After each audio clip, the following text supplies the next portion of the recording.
এত কঠিন অবস্থান ডক্টর ইউনূস সরকারের বিরুদ্ধে বিএনপি আগে নেয়নি। দর্শক, বড় কিছু ঘটতে পারে, অঘটন ঘটতে পারে।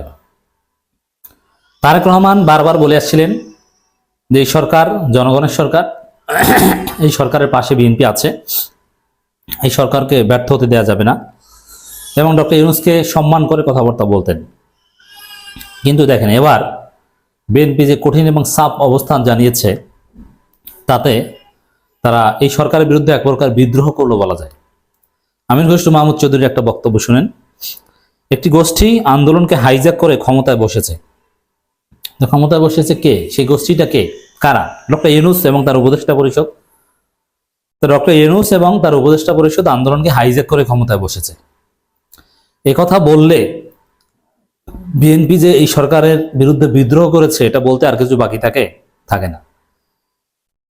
এই সরকার তালবাহানা করে ক্ষমতা ধরে রাখতে চায়, অনেক কথা বলেছে, কিন্তু হাইজ্যাক করে একটা গোষ্ঠী ক্ষমতায় বসেছে, মানে আওয়ামী লীগ যেরকম বলে, এবং আমির খসরু মাহমুদ চৌধুরীর পেছনে এক লোক বসে আছে শেখ মুজিবের মতো দেখায়, মানে আওয়ামী লীগ থেকে এসেছে কিনা আমি চিনি না। তো দর্শক, একটি গোষ্ঠী হাইজ্যাক করে ক্ষমতায় বসেছে। আওয়ামী লীগ যেরকম ভোট হাইজ্যাক করে বসেছিল, ডক্টর ইউনূস এরকম হাইজ্যাক করে বসেছে। তাহলে ডক্টর ইউনূসকে অবৈধ বলছে আওয়ামী লীগ, আর আমির খসরু মাহমুদ চৌধুরীর বক্তব্যের মধ্য দিয়েও ডক্টর ইউনূস অবৈধ সরকার হিসেবেই গণ্য হয়। বিএনপির স্থায়ী কমিটির সদস্য আমির খসরু মাহমুদ চৌধুরী বলেছেন, একটি গোষ্ঠী আন্দোলনকে হাইজ্যাক করে ক্ষমতায় বসেছে। আওয়ামী লীগ এবং ডক্টর ইউনূস সরকার বিএনপির কাছে একই, কারণ আওয়ামী লীগ ভোট হাইজ্যাক করে ক্ষমতায় বসেছিল, আর ডক্টর ইউনূস আন্দোলন হাইজ্যাক করে ক্ষমতায় বসেছে। এর অর্থ কি? যে ডক্টর ইউনূস দেশে ছিলেন না, আন্দোলন করেন নাই, আন্দোলন করেছে সব বিএনপি। তারেক রহমান লন্ডনে বসে রাজপথে ছিলেন, তো সরকার হবে বিএনপি, এরা ক্ষমতায় বসবে কেন? এটা বোঝাতে চেয়েছেন। চরম ক্ষুব্ধ বিএনপি। এভাবে অগণতান্ত্রিক উপায় ক্ষমতায় যাওয়া বা অব্যাহত থাকতে চাওয়া শেখ হাসিনার প্রক্রিয়া, এদেরকে বিদায় করতে সবাইকে আবার ঐক্যবদ্ধ হতে হবে। অর্থ কি? ডক্টর ইউনূস সরকার অবৈধ সরকার, তাদের পতন চায় বিএনপি এখন, আর একটুও ডক্টর ইউনূস সরকার চায় না। এখন আন্দোলন করার মুরুদ তাদের নেই, তারা আন্দোলন করবে ঈদের পর, নইলে তাদের বক্তব্যে আর কিছু বাকি নাই যে তারা ডক্টর ইউনূস সরকারের বিরুদ্ধে দাঁড়িয়েছে। হাসিনার মতো অবৈধ বলছে, তাদেরকে বিদায় করতে হবে কথা বলছে, অগণতান্ত্রিক শক্তি বলছে, আর কি বাকি আছে? তারপরও বলবেন যে বিএনপি ডক্টর ইউনূস সরকারের পক্ষে নেবার, বিএনপি ডক্টর ইউনূস সরকারের বিপক্ষে, বিদ্রোহ করেছে, পতন চায়। জনগণকে বলে দিন যে বিএনপি ডক্টর ইউনূস সরকারকে পতন চায়, আর একটুও ডক্টর ইউনূসকে চায় না বিএনপি। সাফ কথা।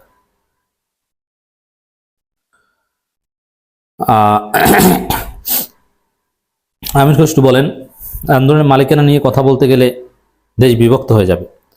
কেন? আপনারা তো শহীদদের ভাগ করে নিয়েছেন, 832 জন না কতজন নাকি আপনাদের। এখন আবার মালিকানা আপনার থাকলে সে বলবেন। আপনার তো মিথ্যা তথ্যের উপর ভিত্তি করে, ভাওতাবাজি করে শহীদদের নিজেদের বলে চালিয়ে দিয়ে ধরাও করেছেন, আবার মির্জা ফখরুল ফেসবুকে পোস্ট দিয়ে ডিলিটও করেন, আবারও সেই দাবি করেন। লজ্জা নেই? আন্দোলনের মালিকানা ছাত্রদের, জামাত শিবিরের, দেশের জনগণের, বিএনপির না। তবে বিএনপির কর্মীদের, বিএনপির কোনো নেতারা এই আন্দোলনের সাথে জড়িত ছিল না।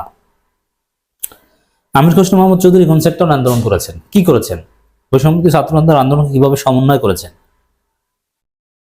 অথবা চট্টগ্রামে আন্দোলন হয়েছে, সেখানে তিনি কি ভূমিকা রেখেছেন?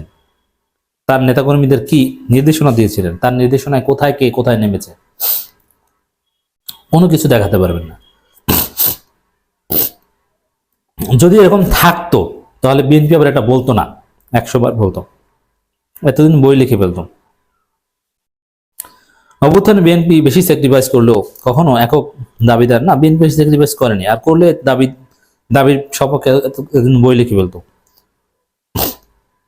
এখন একক দাবিদার হিসেবে নিজেদের উপস্থাপন করেনি। এই আন্দোলন শুধু 36 দিনের আন্দোলন নয়, বিগত 15 বছর ধরে সবাই আন্দোলন করেছেন। 15 বছর আন্দোলন ব্যর্থ হয়েছে, 36 দিনের আন্দোলন সফল হয়েছে। উল্টো কথা কেন বলেন? তিনি আরো বলেন, একটি পর্যায়ে আন্দোলন থেমে যাওয়ার পর বেসরকারি বিশ্ববিদ্যালয়ের শিক্ষার্থীরা ত্রাণ করতে সে আবির্ভূত হয়েছে। হ্যাঁ, কিন্তু সে বেসরকারি বিশ্ববিদ্যালয় কি বিএনপি নাকি? না। আপনি ফাও কথা কেন বলছেন? বিএনপি তো না। বেসরকারি বিশ্ববিদ্যালয় গতিশীল করার পেছনে ছিল শিবির। কিন্তু তাদের কথা কেউ বলছে না। এ সময় আন্দোলনে বেসরকারি বিশ্ববিদ্যালয় তাদের অবদানের উপর ডিক্লারেশন তৈরি করতে হবে। হ্যাঁ, বেসরকারি বিশ্ববিদ্যালয় অসামান্য অবদান, কোনো সন্দেহ নেই।